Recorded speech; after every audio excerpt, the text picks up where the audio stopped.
필리핀 단기 선교 여러분들이 기도를 많이 해주셨나 봐요. 그래서 은혜롭게 잘 마쳤습니다.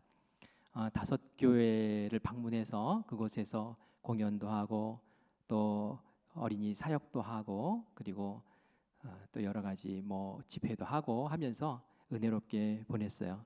어떻게 지냈는지는 우리가 다음 주에 그 영상과 또 간증 또 이런 것들을 통해서 여러분들에게 상세히 보고하도록 하겠습니다. 기도해 주셔서 감사합니다. 오늘부터는 대림절 절기를 시작을 하게 됩니다. 11월의 마지막 날 마지막 주일인데요. 우리가 이 대림절은 성탄절을 맞기 전에 예수님의 오신 그날을 맞기 전 4주를 이렇게 대림절로 보내게 되지요. 2000년 전에 예수님이 이 땅에 오셨죠. 어린 아기의 모습으로 오셨죠. 그것을 우리가 성탄절이라고 얘기를 하고, 지금은 이 대림절을 예수님을 기다리면서 보낼 때에 그 당시에 그렇게 그리스도를 사모하며 기다렸던 그 마음으로 이제는 다시 오실 예수님, 재림하실 예수님을 그렇게 기다리는 그런 절기가 바로 이 대림절이라고 합니다. 우리가 평상시에는 예수님 빨리 오세요, 예수님 만나고 싶어요, 예수님 제가 기다립니다, 이런 표현들은 잘 안 하시는 것 같아요. 그냥 주님 나와 함께 동행하시면서 내 삶을 형통하게 해주세요, 이제 이런 기도를 하죠. 그런데 이 대림절에는 우리가 주여 마라나타, 주여 어서 오시옵소서, 저를 만나주시고 재림의 주님으로 저를 만나주셔서 저를 하나님 곁으로 가게 해주세요 라는 그런 악망의 계절이 이 대림절이기도 합니다. 그래서 대림절은 막연히 예수님을 기다리는 것이 아니라 좀 소망하는 마음으로, 집중하는 마음으로, 적극적인 마음으로 하나님과 예수님 만날 준비를 하는 그런 절기가 이 대림절이기도 해요. 오늘 제가 이 본문 말씀을 정해서 여러분들에게 말씀드리는 것은, 이 본문 말씀이 바벨론에서 포로 생활을 오래 했던 백성이 이 포로 생활을 마치고 이제 하나님을 만나는 그 순간이 되었던 때에 하나님이 주시는 말씀이었어요. 하나님이 백성들에게 얘기하는 거예요. 이제 너희들 포로 생활을 마쳤다. 이제 내가 너희들을 위로한다. 이제 너희들이 짓눌렸던 그 삶에서 이제는 예루살렘으로 돌아가서 성전을 짓고 그곳에서 나를 만날 거야. 너희들 나 만날 준비해라 라고 말씀하시는 거예요. 그래서 예수님을 만나기를 소망하는, 예수님의 다시 오심을 기다리는 우리에게는 이 말씀이 또 대림절을 기다리는 우리에게 의미 있는 또 교훈의 말씀이 됩니다. 오늘 귀를 쫑긋 세우시고 대림절을 어떻게 보내야 되나라는 그런 지혜를 함께 얻기를 바랍니다. 오늘 1절 말씀을 보니까 하나님이 이사야 선지자에게 선포하라고 하십니다. 내 백성을 위로하라 라고 말씀을 하세요. 포로 생활에서 얼마나 고생하고 힘들었느냐. 너희가 이제 고향 땅 예루살렘으로 돌아간다. 너희들이 이제 나를 만날 거야 하면서 위로하고 격려하라는 그런 말씀을 주십니다. 그런데 하나님이 이전에 이 포로 생활을 했던 이 백성들을 왜 다시 만나 주시기로 하셨을까요? 왜 이들에게 나 만날 준비하라고 그렇게 말씀을 하신 걸까요? 그냥 시간이 지났으니까? 도대체 무슨 이유로 그렇게 하나님이 다시 만나 주신다고 하신 걸까요? 2절에 보면 그 이유가 나옵니다. 우리 2절 말씀 같이 읽겠습니다. 너희는 예루살렘의 마음에 닿도록 말하며 그것에게 외치라. 그 노역의 때가 끝났고 그 죄악이 사함을 받았느니라. 그의 모든 죄로 말미암아 여호와의 손에서 벌을 배나 받았느니라 할지니라 하시니라. 아멘. 이스라엘 백성들이 포로 생활하면서 죄값을 다 치렀다는 거예요. 그 전에 조상들이 지었던 죄, 우상 숭배의 죄 때문에 결국은 이스라엘이 망하고 포로가 되어서 노예 생활을 했단 말이에요. 그런데 이제는 너희가 그 70년 동안 너희가 과거에 지었던 죄값을 다 치렀다. 그것도 배나 치렀다. 이제 너희의 죄가 사함받았다. 그러므로 너희는 다시 나를 만나게 될 것이다 라는 말씀인 것이죠. 하나님은 그 백성들과 만나셔서 능력을 베푸실 때에 죄를 절대로 가볍게 여기시는 분이 아니다라는 것을 오늘 이 말씀에서 다시 생각하셔야 돼요.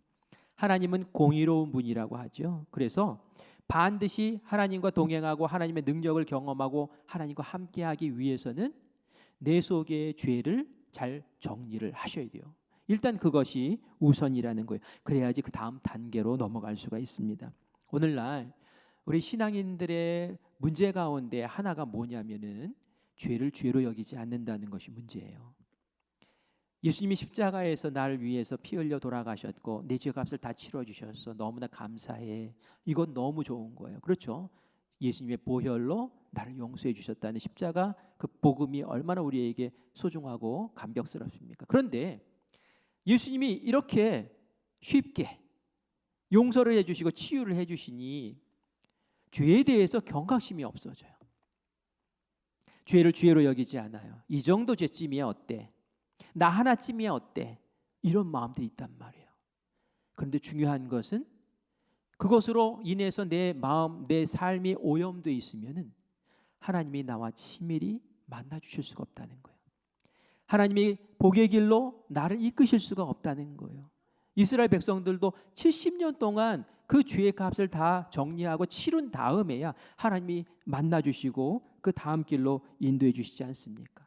내가 예수님을 내 인생의 왕으로, 내 인생을 행복의 길로 이끄시는 인도자로 정말 예수님을 만나고 모시고 싶다면 내가 예비해야 될 것이 있으니 주님, 내 안에 예비된 이 길로, 예비된 내 마음으로 오시옵소서 하는 그 준비는 나의 몫이 되어야 된다는 겁니다.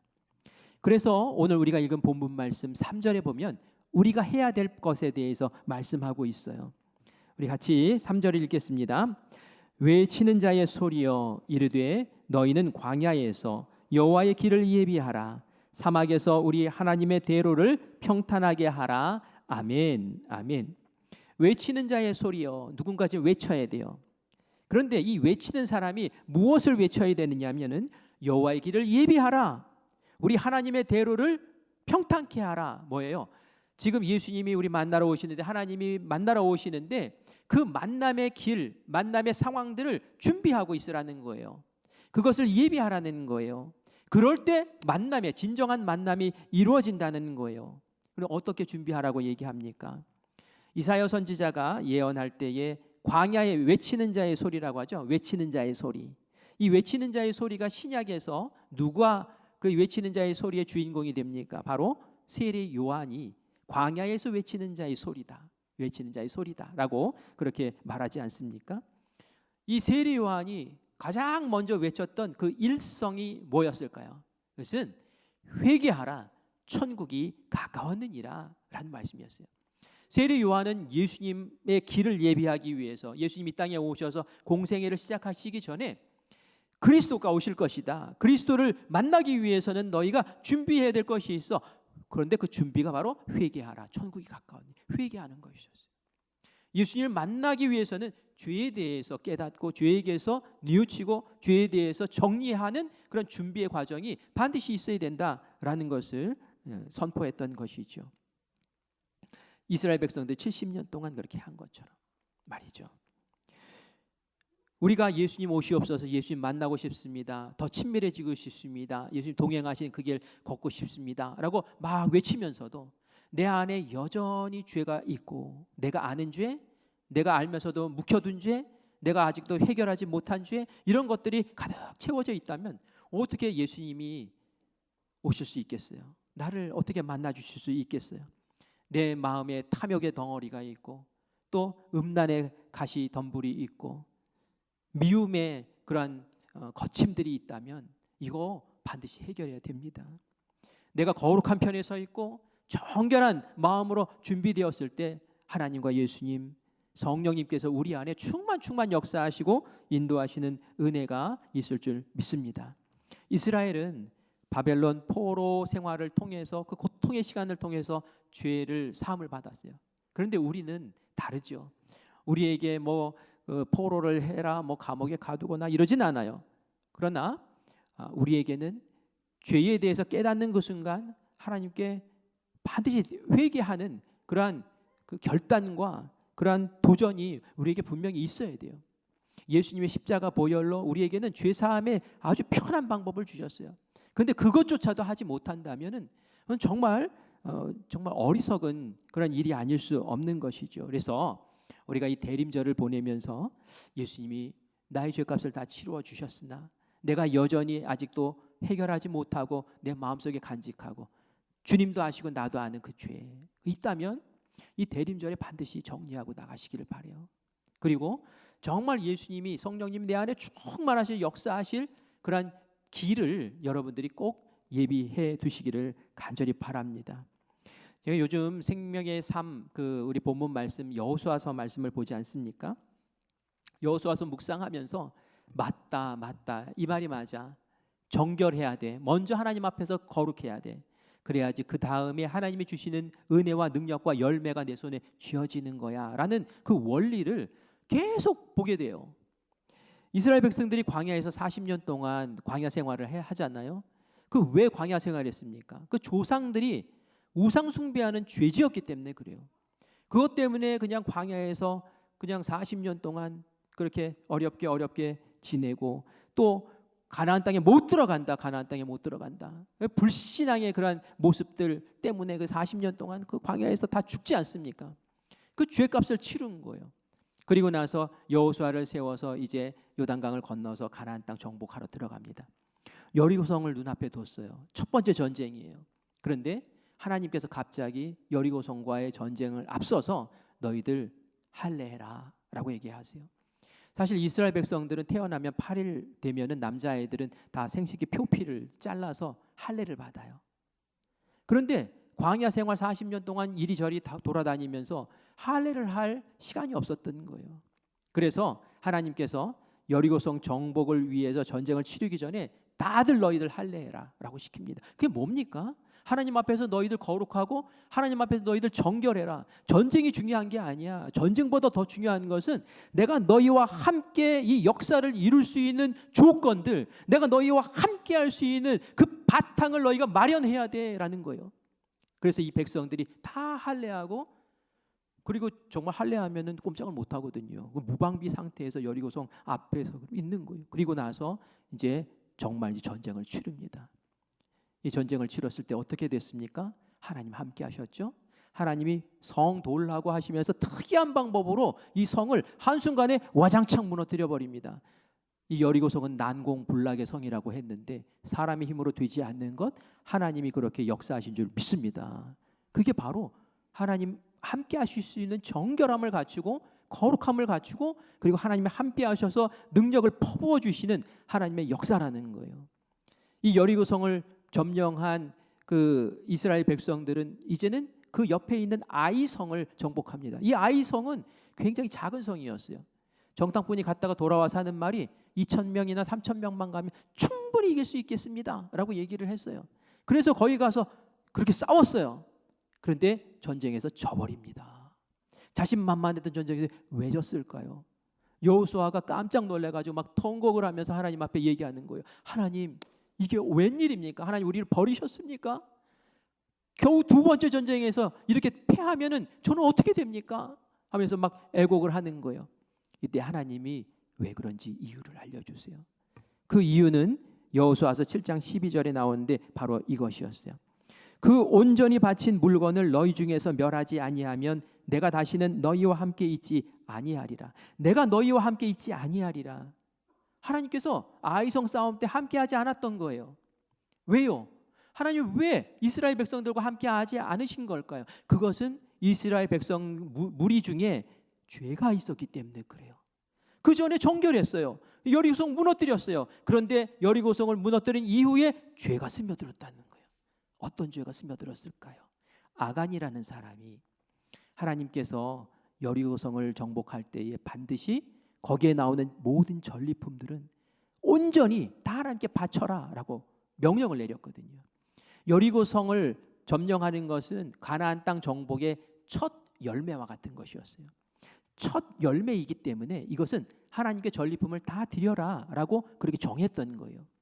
그래서 다른 사람들은 다 전리품을 모아서 하나님의 창고에 드렸는데 이 아간이라는 사람이 이 광야에서 막 옷도 막 남루한 옷 입고 돌아다니다 보니까 아이고 어느 집에 딱 갔는데 그냥 근사한 외투가 하나 있는 거예요. 야, 이 외투 너무 탐나는데 하고 하나 슬쩍 슬쩍 금덩어리 하나 슬쩍 해가지고 자기 장막 밑에다가 텐트 밑에다 땅 파고 거기다 묻어놓은 거예요. 아무도 몰랐어요. 여호수아도 몰랐어요. 누가 알았습니까? 하나님과 자기 자신은 알고 있었죠. 하나님 보신 거예요. 하나님 보시고 말씀하시죠.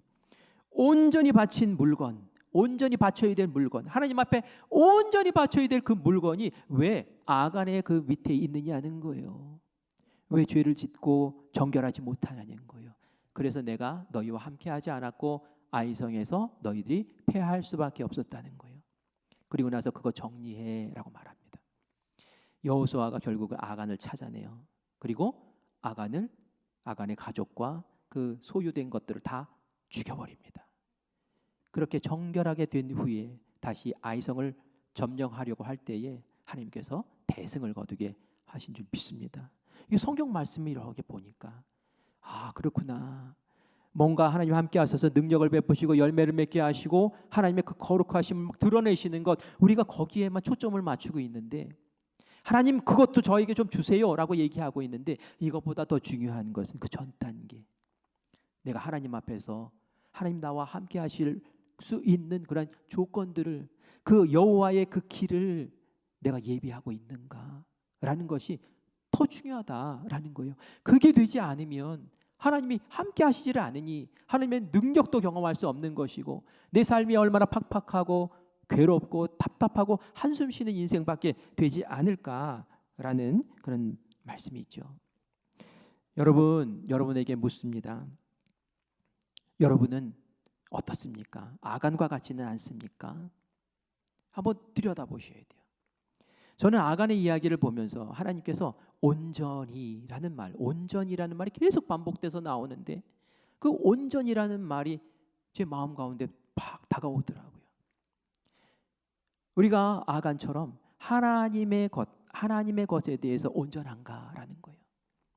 하나님 앞에 온전히 드려야 될 물질이 있는데 거기에 대해서 온전하십니까? 온전히 구별하셨습니까? 하나님이 나에게 주신 시간들이 있는데 이 시간 가운데 하나님의 시간이 있어요. 하나님 앞에서 기도해야 되는 시간, 하나님 앞에서 예배 드려야 되는 시간, 그 시간에서 여러분 온전하십니까? 라는 거예요. 내가 하나님 앞에 드려야 되는 그 시간, 하나님의 시간을 내가 나의 쾌락을 위해서 즐기는데 사용하고 있다면 그것은 하나님의 시간을 아간처럼 도둑질한 거예요. 나에게 주신 재능이 있는데 이 재능을 하나님께 사용하라고 주신 재능, 하나님께 온전히 또 사용해야 될 그 재능이 있는데 그것을 그냥 내 생활의 즐거움, 나의 편안함, 나의 어떤 유익을 위해서만 사용하고 하나님께 온전히 구별하지 못하고 있다. 그것도 아간과 다를 것이 무엇이겠냐는 거예요. 어떤 영광이 있어요. 하나님께 드려야 될 영광인데 그것을 내가 싹 가로채 가지고 내가 칭찬받고 내가 그러고 있으면 이거는 영광을 도둑질한 거예요. 하나님 나에게 주신 것이 많아서 감사할 조건들이 많은데도 불구하고 감사를 딱 잊어버리고 마치 자기가 다 했던 것처럼 그렇게 착각하고 있는 것은 감사를 도둑질한 것이죠. 우리가 아간을 보면서 어쩌면 저럴 수가 있어. 저 한 사람 때문에 이스라엘이 다 그냥 무너지고 저 한 사람 때문에 얘기하지만 그 아간이 혹시 내가 아닐까? 이 대림절에 다시 한번 내 속을 둘러보자는 거예요. 아간 한 사람 때문에 어떻게 됐습니까? 그 사람이 신할 옷 한 벌, 금덩어리 조금, 그리고 은덩어리 조금 가진 것 때문에 36명의 죄 없는 이스라엘 그 병사들이 죽어버렸어요. 그 전쟁에서. 그 사람 한 명 때문에 온 이스라엘 공동체가 이거 하나님이 우리 떠나셨나? 우리 여기서 망하는 건가? 하며 두려움과 공포 속에서 펄펄 떠는 일이 벌어졌단 말이에요. 그래서 이것 정도는 어때? 나 하나쯤은 어때? 이게 그렇게 가볍게 넘어갈 게 아니라는 거예요. 내 삶에 하나님께서 성령으로 조명하셔서 야, 그거 아직까지 죄로 가지고 있냐? 그거 정리해 라고 나에게 깨닫게 하셨을 때에 여러분들 그거 외면하시고 묻어두지 마시고 하나님 맞습니다. 주님, 예수님이 십자가에서 돌아가신 이유가, 피 흘리신 이유가 바로 그것 때문인데 하나님 제가 이거 회개하고 주님 앞에 바로 서겠습니다. 한 가지 죄를 정복하며 하나님의 은혜로 용서받고 예수님께서 함께 하실 수 있는 그 예수님의 만남의 길을 예비하는 귀한 이 대림절 되시기를 간절히 원합니다. 제가 이런 얘기하니까 우리 그러면 누가 죄지었나 둘러볼 필요는 없어요. 우리 서로 누가 죄지었어 이렇게 찾으라는 얘기 아니에요. 우리 함께 죄를 미워하고 우리 함께 회개하고 우리 함께 거룩한 자리를 지켜나가자는 그런 초청입니다. 대림절에 죄에서 승리하고 철저히 회개하고 예수님 만날 그 길을 예비하는 그러한 귀한 은혜의 시간으로 새날을 준비하시기를 간절히 바랍니다. 우리가 회개의 길을 이렇게 잘 닦아내면 그 다음에 어떤 일이 벌어지는지 아십니까? 하나님 함께 하신대요. 하나님께서 역사하신대요. 우리 4절 말씀을 같이 읽겠습니다. 골짜기마다 도두어지며 산마다 언덕마다 낮아지며 고르지 아니한 곳이 평탄하게 되며 험한 곳이 평지가 될 것이요. 아멘. 내 힘으로 할 수 없는 것들 하나님이 해결해 주신다는 말씀이에요. 우리 인생에 골짜기들이 있잖아요. 골짜기 없었으면 좋겠는데 골짜기가 있어요. 골짜기마다 도두어져서 평탄하게 만들어진다는 거예요. 언덕마다 낮아지며 또 현실 속에 있는 그 넘지 못하는 그런 산들이 있잖아요. 내 힘으로 깎을 수 없는 것들이 있잖아요. 인생의 깊은 어려움들이 있잖아요. 그건 하나님께서 다 정리해 주신다는 거예요. 평탄하게 만들어주겠다고, 평지처럼 되게 만들어주겠다고, 네가 나 만날 준비를 그렇게 하면 내가 만나서 그렇게 해주겠다고 그렇게 하나님께서 약속해 주신 줄 믿습니다. 이런 말씀을 이사야 선지자에게 들려주시면서 이사야 선지자에게 얘기하는 거예요. 너 이거 외쳐라. 이스라엘 백성들에게 외쳐라. 지금 그들이 바벨론의 포로 생활하고 있으나 그들에게 외쳐라. 내가 저희들을 만나줄 것이고 너희들 그렇게 준비할 것이고 그리고 내가 그렇게 복으로 함께 할 거야 라는 거 외쳐라고 그렇게 말하고 있습니다. 우리 6절 말씀 같이 읽겠습니다. 같이 읽습니다. 말하는 자의 소리여 이르되 외치라. 대답하되 내가 무엇이라 외치리까 하니. 아멘. 그런데 이 말을 들은 선지자가 얘기하는 거예요. 분명히 하나님이 외칠 것들 다 알려주셨잖아요. 그런데 뭐라고 얘기해요? 내가 무엇이라고 말하리까? 무엇이라고 외치리까?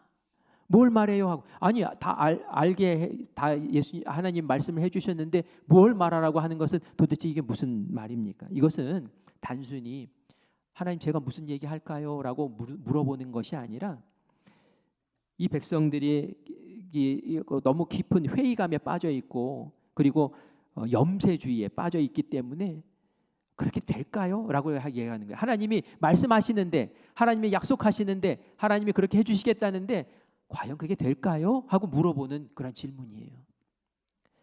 바벨론 생활을 지금 우리가 몇 년이나 했습니까? 이 노예 생활을 지금 우리가 몇 년이나 했습니까? 그렇게 많이 했는데 이게 과연 될까요?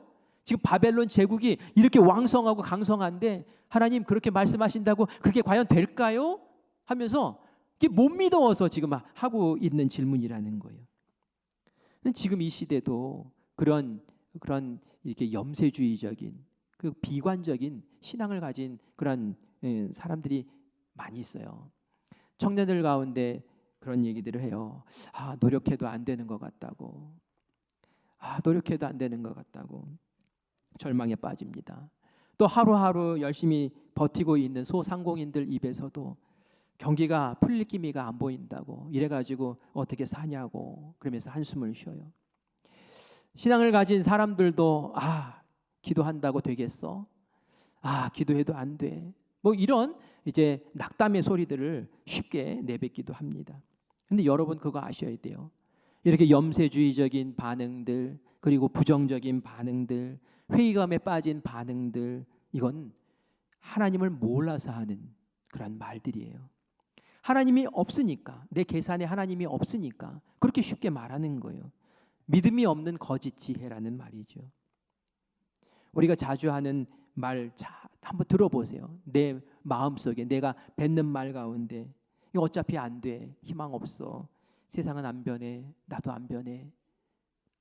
이거는 말이죠. 사탄이 정말 좋아하는 말이에요. 왜냐하면 사탄은 그런 마음을 주고 그런 말을 하게 하면서 우리가 가지고 있었던 기대감들을 다 무너뜨리는 거예요.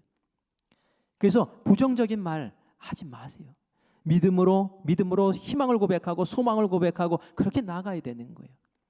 제가 우리 단기 선교 진행할 때에 마지막 시간, 하루를 보내고 마지막 시간에는 꼭 감사 고백을 하라고 그랬어요. 아침에는 경건회로 여호수아 말씀 붙잡고 함께 은혜 나누고 밤 시간에는 하루를 정리하며 감사의 고백을 했어요. 제가 이전에 청년들 데리고 미얀마에 단기 선교를 간 적이 있었는데 그때는 제가 초짜였어요. 잘 몰랐어요. 그래서 하루 이제 일정을 보내고 나서 밤에 모여서 뭘 했냐면 평가회를 했어요. 평가회. 감사를 안 평가회를 했어요. 그러니까 뭐 행사할 때 너 왜 그랬냐? 너 때문에 이게 안 됐고 너 때문에 어쩌고 너 때문에 어쩌고 이러니까 서로 막 비판하고 난리가 벌어진 거예요. 그러니까 하루 온종일 은혜 받고 하루를 보냈는데 밤에 잠자기 전에는 막 다들 화가 나가지고 막 다들 막 상처받아 가지고 그러고 자는 거예요. 이게 되겠습니까? 이거 아닌 거예요. 그래서 바꿨어요. 우리 감사하자. 조금 못한 거, 조금 연약한 거, 조금 실수한 거, 조금 내 마음에 차지 않은 것, 그래도 하나님이 그렇게 해주셔서 감사. 그래도 무사히 보내서 감사. 그래도 우리가 실수 크게 하지 않고 잘해서 감사. 그리고 누가 도와줘서 감사. 기대하지 않았던 것 하나님 좋게 만들어줘서 감사. 결국은 하나님이 하셨습니다 라고 박수치고 그리고 기도하고 잠자리에 들고 그랬더니 일정이 너무너무 행복하고 너무 평안한 거예요. 희망 없는 말, 소망 없는 말, 비판하는 말, 정죄하는 말 이런 말들 쏟아져 나올 때 조심하셔야 돼요. 내 마음에 마귀가 하나님으로 가까이 가지 못하게 하는 그 부정적인 생각 이런 거 주는구나. 보이지 않는 하나님 신뢰할 때에 그 하나님을 꽉 붙잡을 때에 우리는 영적 패배자가 아니라 영적인 승리자들로 우리의 삶을 고쳐 세워나가게 될 줄 믿습니다. 그런데 지금 이 말을 선포하라는 사람이 지금 이렇게 염세주의에 빠져 있는 거예요. 안 돼요 이러고 있는 거예요. 그러자 하나님께서 그에게 한 말씀 하십니다. 우리 8절 말씀을 같이 읽겠습니다. 풀은 마르고 꽃은 시드나 우리 하나님의 말씀은 영원히 서리라 하라. 아멘. 뭐라고 얘기하십니까? 하나님 말씀하시는 거예요. 풀은 마르고 꽃은 시든다. 맞아. 우리 인생이라는 것이 그런 거다라는 말씀이죠. 인간은 유한해요. 우리가 가지고 있는 재물도 마찬가지. 있다가 없어져요. 건강도 있다가 없어져요. 경제도 꽃처럼 피어났다가 시들어 버려요. 세상에 권력도 꽃 피었다가 시드는 때가 분명히 있습니다. 인생은 그렇다는 거예요. 그런데 하나님이 그래서 네가 염세저유죽으로 그리고 희망이 없는 것으로 말할 수 있으나 그러나 그렇지 않아 하고 말씀하시는 게 그 뒷부분 말씀입니다. 우리 하나님의 말씀은 뭐라고요? 영원히 서리라. 세상의 것들은 꽃이 피었다가 시들지만 하나님의 말씀은 영원하고 하나님이 선포된 약속은 반드시 이루어진다. 그러니 내가 이스라엘 백성들에게 선포한 그 말 포로에서 회복시켜주고 다시 너희들을 만나고 너희들의 모든 상황과 환경을 평지로 만들어주는 그 은혜를 내가 반드시 이루고야 만다. 믿고 선포해라 라고 다시 재차 강조하시는 거지요. 하나님이 예레미야 선지자에게 말씀하셨어요. 이스라엘 백성들이 70년 동안 포로 생활할 거야. 그리고 나서 그 70년이 마치면 다시 돌아올 거야. 하나님이 벌써 70년 전에 그 말씀을 하셨어요. 그런데 그 말을 들을 때에 이게 과연 될까? 이런 생각들을 가질 수밖에 없었어요. 왜냐하면 70년이 다 돼가도록 뭔가 변하는 게 없었거든요. 바벨론은 너무 강대하고 그 밑에서 그냥 숨죽이고 찍소리 못하고 사는 우리들의 형편을 볼 때에 그 예레미야 선지자를 통해서 하나님 말씀하셨던 것은 꼭 가짜 같은 거예요. 허망한 말 같은 거예요. 그런데 역사를 보세요. 어떻게 됐습니까? 영원할 것 같은 그 바벨론이라는 제국이 페르시아라는 나라에 하루아침에 망해버려요. 어떻게 그런 일이 벌어집니까? 망해버리고 페르시아의 첫 번째 왕이 고레스라는 왕이 섰는데 이 고레스라는 왕이 이전에 바벨론과는 전혀 다른 정책을 선포합니다. 칙령을 발표해서 얘기하는 거예요. 그 칙령은 이런 것이었어요. 이스라엘 백성들, 우리가 포로로 잡았던 백성들 다 본국으로 보내라는 것이었어요. 본국으로 보내고 이스라엘 백성들도 보내고 그들이 믿는 하나님을 위한 성전도 만들고 너희들 하나님 섬기고 돈이 필요하면 우리가 돈도 주고 세상에 이렇게 말하는 게 어딨냔 말이에요. 있을 수 없는 이야기가 이 고레스 왕의 입을 통해서 나옵니다. 그래서 선지자 이야기에 보면은 페르시아 왕 고레스가 말도 안 되는 칙령을 내린 것에 대해서 이렇게 말하고 있어요. 여호와께서 고레스의 마음을 감동시키매라고 표현을 해요. 하나님께서 고레스의 마음을 감동시키셔서 사람이 기대하지 못했던, 사람이 생각지도 못했던 그 일을 이 고레스 왕이 하게 하셨다는 거예요. 왜요? 하나님이 70년 후에는 보내기로 약속하셨잖아요.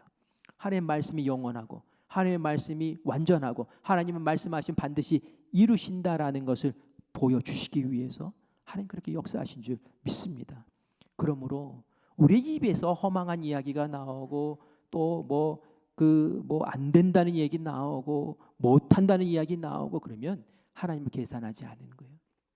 하나님에 대한 신실함, 하나님에 대한 믿음, 전능하신 하나님에 대한 그 굳건한 신앙이 없기 때문에 그런 거예요.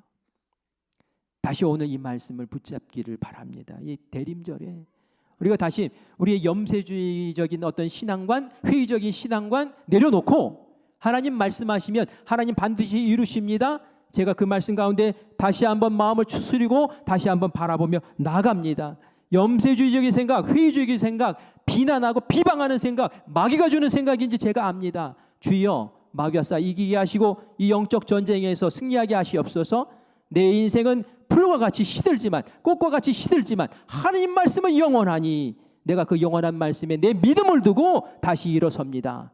주여 이 대림절에 그런 승리를 나에게 허락하여 주시옵소서라고 기도하며 서시는 우리 모두가 되기를 간절히 원합니다. 이런 사람이 하나님 만나서 하나님 역사를 경험하게 되는 거예요. 이렇게 믿음 위에 설 때에 마지막으로 해야 할 것이 하나 있어요. 그것이 바로 9절에 나오는 말씀입니다. 우리 9절 후반절에 같이 보겠습니다. 읽습니다.